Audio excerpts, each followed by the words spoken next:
जी बच्चों, अस्सलाम वालेकुम। बच्चों, जैसा कि आप लोगों को मालूम है कि हमारी एक्सरसाइज 3.6 चल रही है और 3.6 के हमने क्वेश्चन नंबर 10 तक 12 तक कर लिए थे। तो इसमें जो है मेरे पास कुछ क्वेश्चंस और देखने को आए हैं। लास्ट लेक्चर मैंने आपको कहा था कि क्वेश्चन नंबर 12 तक आप कीजिएगा, लेकिन फिर मैंने देखा तो यहाँ पे क्वेश्चन नंबर 11, क्वेश्चन नंबर 13 और कुछ चीज़ें और इम्पोर्टेंट थी, तो मैंने सोचा कि ये भी आप लोगों को करवा दिए जाएं।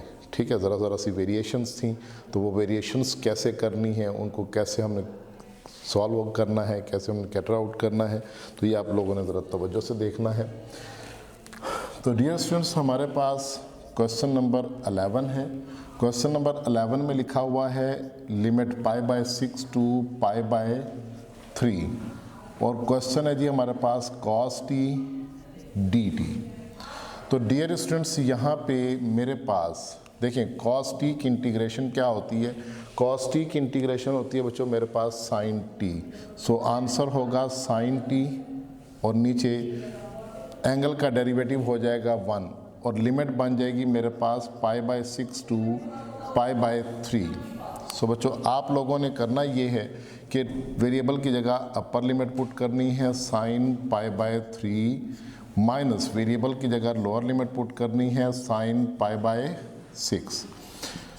तो जस्ट मैंने देखें cos की इंटीग्रेशन की sin t और विद रिस्पेक्ट टू t था वेरिएबल, तो वो t के हिसाब से की। तो फिर हमने क्या करना है, वेरिएबल की जगह अपर लिमिट पुट की माइनस वेरिएबल की जगह लोअर लिमिट पुट की। अब sin 60 की वैल्यू होती है हमारे पास √3/2 और माइनस sin 30, ये 30 डिग्री बनता है, तो sin 30 की वैल्यू होती है 1/2। तो अल्टीमेटली इसका आंसर हो जाएगा √3 - 1/2, क्योंकि डिनोमिनेटर सेम है तो इसलिए एलसीएम 2 ही आएगा। तो बच्चों, क्वेश्चन बहुत आसान होते हैं। मैं अपने हर लेक्चर में आपको बार बार ये तनबिया करता हूँ कि आप लोग कोशिश कीजिए कि 3.2 को कैप्चर कर लें। तो जिस बच्चे को 3.2 अच्छे तरीके से आ जाए ना, यकीन मानिए कि इंटीग्रेशन उसके लिए बिल्कुल पूरा चैप्टर इशू नहीं है। तो आपको 3.2 के ऊपर हाथ सीधा करना है, उसके बाद 3.5 और 3.6 देखें मैंने करवा दी हैं। तो देख लें, अभी तक मैं कोई वो फार्मूला यूज़ नहीं कर रहा जो 3.4 से हो या 3.3 से हो। मैं जो भी मैक्सिमम कर रहा हूँ 3.2 के फार्मूलाज यूज़ कर रहा हूँ। तो बच्चों, आप लोग ज़रा तवज्जो से देखें। तो उम्मीद है कि आपने वीडियो को इतनी देर में पॉज करके लेक्चर नोट कर लिया होगा। तो नेक्स्ट चलते हैं बच्चों अगले क्वेश्चन की जानिब, या इसको रहने देते हैं, देखते हैं नेक्स्ट क्वेश्चन भी हमारा छोटा सा ही है, वो हम राइट साइड पर कर लेते हैं। तो देखिए मेरे पास नेक्स्ट है क्वेश्चन नंबर 13। हाँ, क्वेश्चन नंबर 13 जो है ये एक स्पेशल क्वेश्चन है। इसमें 3.4 का जस्ट लाइट सा एक आइडिया इस्तेमाल हुआ है, जो फ़िलहाल आप लोग याद कर लेंगे। जिन लोगों ने चैप्टर नंबर 3 पढ़ा हुआ है, 3.4 एक्सरसाइज की हुई है, उनके लिए तो वेल एंड गुड, उनको तो कोई इशू नहीं है। जिन्होंने 3.4 नहीं पढ़ी हुई, बहुत लाइट सा कंसेप्ट उसका इस्तेमाल होने लगा है, वो मैं इस्तेमाल करूँगा, उसको आप फ़िलहाल याद कर लेंगे। लेकिन जब क्लास में आपके टीचर आपको 3.4 समझाएंगे अच्छे तरीके से, तो आपको ये बात क्लियर हो जाएगी, इसलिए परेशान होने की ज़रूरत नहीं है। बहुत सिंपल छोटा सा क्वेश्चन 3.4 से एक लिया गया है बच्चों, लॉग नेचुरल x dx। तो याद रखो कि जब हमारे पास एक ऐसा फंक्शन हो उसकी इंटीग्रेशन पॉसिबल ना हो, तो उस क्वेश्चन में हम क्या करते हैं, अपनी तरफ से 1 का इजाफा कर देते हैं और फिर हम इस्तेमाल करते हैं इंटीग्रेशन बाय पार्ट्स। जी जनाब, यहाँ पे हम क्या करेंगे, ये मैं लिख देता हूँ कि यहाँ पे हम यूज़ करेंगे इंटीग्रेशन बाय पार्ट्स। तो बच्चों, बाय पार्ट्स के अंदर एक फंक्शन जो होता है वो हमारा फर्स्ट फंक्शन होता है और एक फंक्शन जो है वो हमारा क्या होता है, सेकंड फंक्शन होता है। तो फर्स्ट फंक्शन कौन सा होगा और सेकंड फंक्शन कौन सा होगा। बच्चों, जो हमें फंक्शन गिवन है जिसकी इंटीग्रेशन पॉसिबल नहीं है, वो हमारा फर्स्ट फंक्शन होगा। जी, इसको मैं यहाँ पे लिख देता हूँ कि वो फंक्शन हमारा क्या होगा बच्चों, फर्स्ट फंक्शन होगा, और जो 1 है वो हमारा क्या होगा, सेकंड फंक्शन होगा। ठीक हो गया। तो अब फार्मूला हमारे पास क्या है इंटीग्रेशन बाय पार्ट्स का। बच्चों, इंटीग्रेशन बाय पार्ट्स का फार्मूला ये है कि first function as it is integration of the second function minus integration of the second function into derivative of the first function into dx। तो ये है जी हमारे पास 3.4 का फार्मूला जो इस्तेमाल होना है। तो मैंने ये फार्मूला लिख दिया है, आप लोग इसको इस्तेमाल करेंगे। तो बच्चों देखो, मैंने यहाँ पे log नेचुरल x को फर्स्ट फंक्शन कहा हुआ है, तो इसके हिसाब से log नेचुरल x को वैसे का वैसे आना चाहिए, as it is log natural x। Integration लेनी है हमने, सेकेंड फंक्शन 1 है तो 1 की dx, और लिमिट हमारे पास हो जाएगी 1 से 2, क्योंकि इसमें लिमिट भी आ रही है तो 1 से 2 होगा, माइनस इंटीग्रेशन, यहाँ पे फिर आप लिमिट लिखेंगे 1 to 2, और यहाँ से आगे सेकंड की इंटीग्रेशन लिखेंगे, इंटीग्रेशन ऑफ 1 dx इनटू, आगे आप डेरिवेटिव लिखेंगे d/dx of the first function. First function हमारे पास बच्चों log नेचुरल x है और ये हो जाएगा dx। So this can be written as log natural x into 1 की इंटीग्रेशन क्या हो जाएगी, x हो जाएगी, और फिर आपने लिमिट अप्लाई करनी है 1 to 2। तो ये जो लिमिट है ये बच्चों log नेचुरल x और x दोनों पर अप्लाई होनी है, ये बात आप लोग जहन में रखिएगा।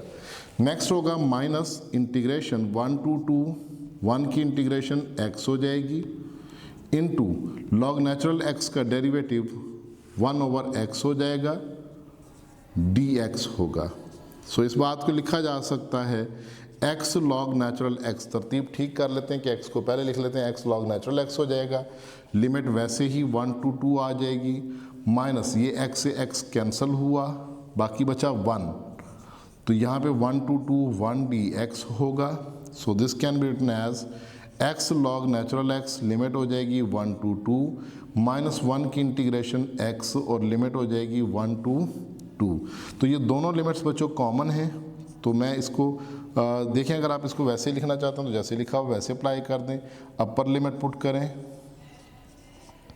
माइनस लोअर लिमिट पुट करें, x की जगह मैंने 2 पुट कर दिया, माइनस x की जगह 1 पुट कर दिया, फिर माइनस ब्रैकेट लगा के x की जगह अपर लिमिट 2 पुट कर दी, माइनस x की जगह लोअर लिमिट 1 पुट कर दी।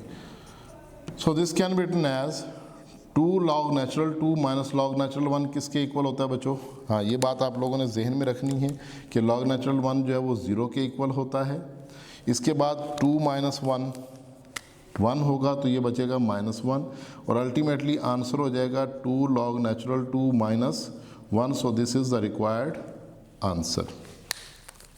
ठीक है जी, तो बच्चों ये आपके पास आंसर होगा, इस आंसर को आप नोट कर लेंगे। तो उम्मीद है कि आप लोग समझ गए हैं मेरी बात को, कि वीडियो को पॉज कर लें और लेक्चर को नोट कर लें, ठीक है, ताकि ये आपके पास सरमाया जो है वो महफूज हो सके।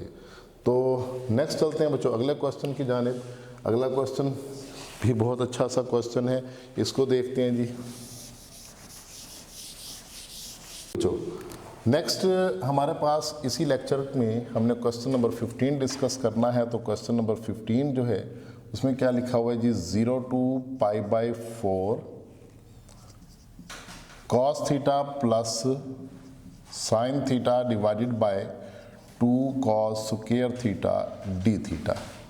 तो बच्चों सबसे पहले तो आप लोगों ने यहाँ पे ये देखना है कि एलसीएम क्या होना चाहिए, ब्रेक होना चाहिए।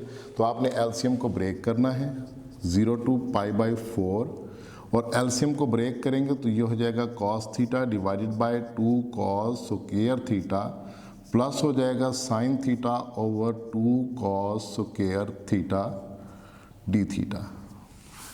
तो डियर स्टूडेंट्स यहाँ से आगे आपने लिखना है कि 0 to π/4, ये cos से स्क्वायर कैंसिल हुआ, बाकी बचा 1/2 cos थीटा प्लस यहाँ पे 1/2, इसको लिखा जा सकता है sine theta over cos theta, फिर 1/cos थीटा को सेपरेट कर लें। बच्चों cos के ऊपर क्या लिखा हुआ है, स्क्वायर लिखा हुआ है, तो 2 × cos थीटा × cos थीटा इसको लिखा जा सकता है। अब हम ऐसा लिख क्यों रहे हैं, अपनी ज़रूरत के हिसाब से लिख रहे हैं। तो 0 to π/4 1/2 एज इट इज़ रहेगा, 1/cos की जगह क्या आएगा, सीकेंड थीटा प्लस 1/2 ये sine theta over cos theta, ये बच्चों tan थीटा के बराबर होगा, और 1/cos थीटा जो है वो सीकेंड थीटा के बराबर होगा। तो मैं सीकेंड थीटा को पहले लिख लेता हूँ, tan थीटा को बाद में लिख लेता हूँ। अब मैंने करना ये है कि इनकी इंटीग्रेशन लेनी है। 1/2 को मैं इंटीग्रेशन से बाहर लिख देता हूँ, 0 to π/4। आगे रह जाएगा मेरे पास सीकेंट थीटा प्लस हो जाएगा secant theta into tan theta D theta. तो डियर स्टूडेंट्स, यहाँ पे अब आपने इस पॉइंट को अंडरस्टैंड करना है।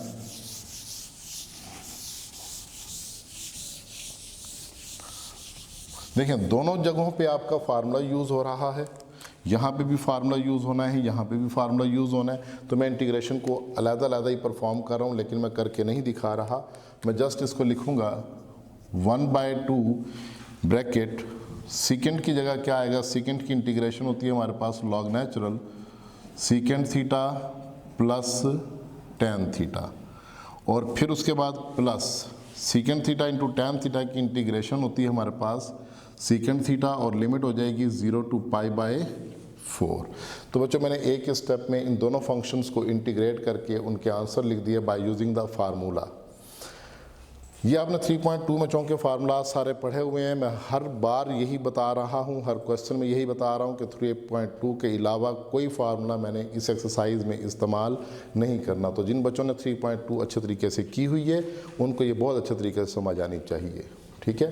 तो नेक्स्ट आप लोगों ने अपर लिमिट पुट करनी है 1/2 log natural secant π/4 plus tangent π/4 plus हो जाएगा हमारे पास सीकेंट π/4 माइनस 1/2। अभी बच्चों ये स्टेप ख़त्म नहीं हुआ, ये मैंने अपर लिमिट पुट की है, माइनस ये मैं उससे आगे चल रहा हूँ, वो उसी स्टेप में minus 1/2 log natural secant 0 plus हो जाएगा टेंजेंट 0 प्लस होगा सीकेंट 0।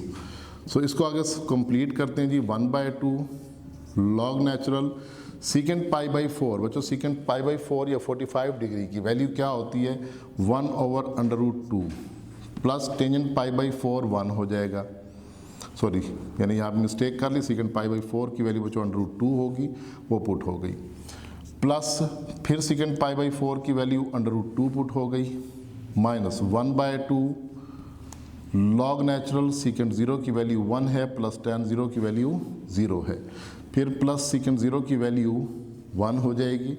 तो अब आप इसको सिंप्लीफाई करेंगे तो अल्टीमेटली आपके पास बचेगा 1/2 लॉग नेचुरल √2 प्लस 1 प्लस 1/2 √2।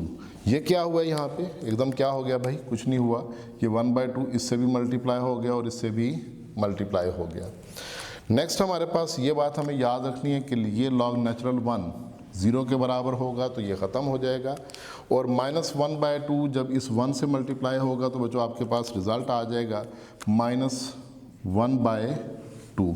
तो अल्टीमेटली इसका आंसर बनेगा 1/2 लॉग नेचुरल √2 प्लस 1 माइनस, ये बच्चों ये वाला जो 2 लिखा हुआ है इसको लिखा जा सकता है √2, तो एक अंडर रूट से एक अंडर रूट कैंसिल होगा, बाकी लिखा जा सकता है 1/√2 माइनस 1/2। तो इससे आगे ये क्वेश्चन सिंप्लीफाई नहीं हो सकता है, तो लिहाजा यही इसका आंसर जो है वो कंसीडर किया जाएगा। तो ये बच्चों हमारे पास इस लेक्चर के 3 सवाल मुकम्मल हुए। तो आप लोगों ने फ़िलहाल इस लेक्चर के अकॉर्डिंग क्वेश्चन नंबर 15 तक जाना है, फिर नेक्स्ट लेक्चर में हम कोशिश करते हैं कि क्वेश्चन नंबर 20 तक हम जाएं। तो इंशाल्लाह नेक्स्ट लेक्चर में देखते हैं कि क्या आगे प्रोसीजर होने वाला है, क्या क्वेश्चंस होने वाले हैं। तब तक के लिए इजाज़त चाहूँगा। अल्लाह हाफिज़।